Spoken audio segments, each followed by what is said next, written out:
Alors le professionnel peut aider les parents d'enfants autistes dans deux circonstances très différentes. Si c'est un professionnel de la petite enfance,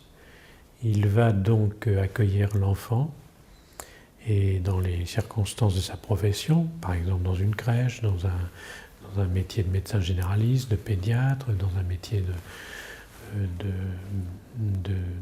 d'accueillant dans des lieux d'accueil de la petite enfance, il va être en relation avec cet enfant et être en mesure de pouvoir remarquer chez cet enfant, d'observer chez cet enfant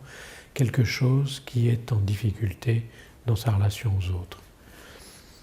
Il se donne quelques temps d'observation et de réflexion avec son équipe et il constate que ce signe ne s'amende pas, ne se modifie pas dans le milieu dans lequel il accueille. Son devoir est d'en parler avec les parents et d'attirer leur attention sur ce signe qui le préoccupe en tant que professionnel. Dans la plupart des cas, les parents ont déjà la conscience que ce signe existe, mais ont une difficulté à l'accepter parce que ça vient dire « mon enfant ne va pas bien ». Quand ils rencontrent le professionnel qui fait état de la même constatation, en général le parent se dit « bon, je ne peux pas me raconter d'histoire, mon enfant présente donc bien ce signe de difficulté. Il faut que, à partir de ce que me dit ce professionnel de première ligne, je puisse avoir un avis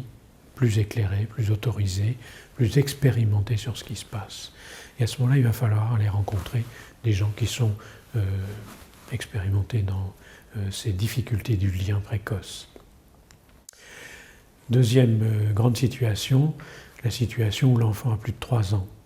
Un certain nombre de professionnels avaient dit aux parents « vous savez, il y a comme des choses qui ne vont pas bien, etc. Vous devriez consulter, demander un avis ». Les parents avaient un peu rechigné à le faire pour des tas de raisons qui sont tout à fait compréhensibles. Et finalement, ils arrivent à cet âge et ils vont consulter le pédiatre ou le pédopsychiatre qui leur annonce qu'évidemment,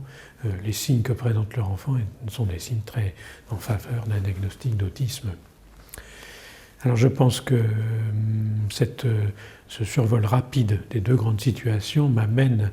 à vraiment alerter les professionnels de la petite enfance sur l'importance extrême de ne pas raconter aux parents autre chose que ce qu'ils voient. Je pense qu'il faut pouvoir, à partir de leurs impressions cliniques de professionnels de première ligne, discuter de façon très ouverte avec les parents pour les aider à accepter que ce que souvent eux-mêmes avaient déjà constaté est bien la réalité de leur enfant. Parce que la différence qui se passe entre les deux exemples que je viens de donner, c'est que si on prend en charge précocement cet enfant,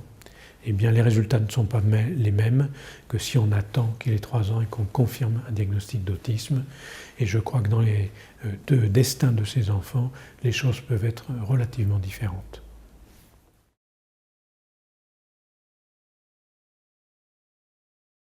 J'insiste beaucoup auprès des parents pour que, quand ils ont constaté avec le professionnel de première ligne qu'il y avait quelque chose qui n'allait pas chez leur enfant, on n'en reste pas à la constatation, mais que ça déclenche quelque chose qui débouchera sur une prise en charge, quelquefois intensive, quelquefois à raison de plusieurs prises en charge par semaine, de façon à ce que leur enfant puisse bénéficier d'un accueil relativement spécialisé pour justement sortir de la difficulté développementale dans laquelle ces signes ont conduit les professionnels de première ligne à alerter les parents. Même si le diagnostic d'autisme ne peut être fait que plus tard, pour la bonne raison que, par exemple, un enfant peut passer par un état dépressif pendant quelques mois au cours de ses 3 premières années, bénéficier d'une approche, par exemple, psychothérapique intensive par quelqu'un de spécialisé dans la